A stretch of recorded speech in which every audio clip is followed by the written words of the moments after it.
बिहार में आखिरी चरण का मतदान खत्म हो चुका है। जैसा कि आप लोगों को पता है, बिहार में इस बार 3 चरणों में मतदान होने थे। तीनों चरण में शांतिपूर्ण तरीके से मतदान खत्म हो चुका है।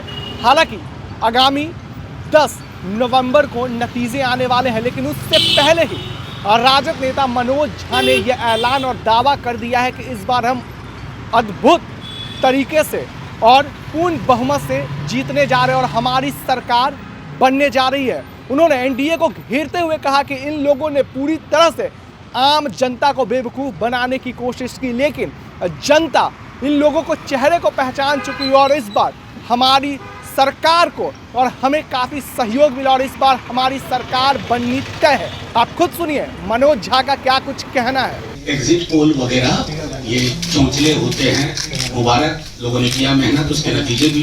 लेकिन जब लोगों ने मतदान किया है तो उस मतगणना का इंतजार हम सबको करना चाहिए। मैं अपने तमाम महागठबंधन सहयोगियों के माध्यम से, वो स्वयं भी बोलेंगे, सर्वप्रथम तो हम बिहार की जनता, युवा, बुजुर्ग, माँ बहन को प्रणाम करते हैं। अद्भुत चुनाव रहा, बावजूद तमाम उकसावे के, बहकावे के, मुद्दे पलटने के, मुद्दे से हटाने की, बिहार ने अपने मुद्दे नहीं छोड़े। अपने आत्मा में आत्मसात कर लिया, शरीर में, अपनी चर्चा में, अपने विमर्श में।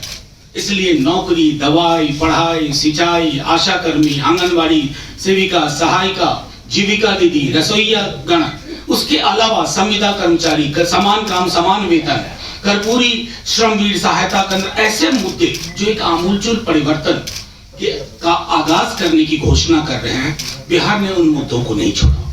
तीसरे चरण का मतदान लगभग समाप्त हो चुका है। मैं समझता हूं कि प्रतिशत भी पहले 2 चरणों के आसपास या थोड़ा आगे ही रहेगा। एक जो चीज स्पष्ट है, आपको स्मरण होगा कि हम पूरे गठबंधन के सहयोगी जब आपके पास पिछली बार आए थे, यानी कि तारीख 3 को, हमने कहा था कि हमने बहुमत का आंकड़ा छू लिया है, तीसरा चरण उसकी उभार में बढ़ोतरी करेगा। तो आज मैं आप सबके माध्यम से कहूं कि ये बहुमत से अपार बहुमत के साथ हम लोग हैं। और इसके लिए हम सिर्फ गठबंधन के सहयोगी, जिसके बारे में अब दिल्ली पटना में चर्चा हो रही है, ऐसा नैसर्गिक गठबंधन लोगों ने नहीं देखा था जमीन पे। मैं समझता हूं सिर्फ पटना में नहीं, हमारी प्रेस कॉन्फ्रेंस में नहीं, यही छवियां गांव, गली, शहर, हर जगह थी। तो मैं समझता हूं सब लोगों का इसमें योगदान रहा और सबसे बड़ा योगदान बिहार के मतदाताओं का रहा है। उनको हिंसक विमर्श की ओर ले जाया गया, लेकिन वो नहीं गए।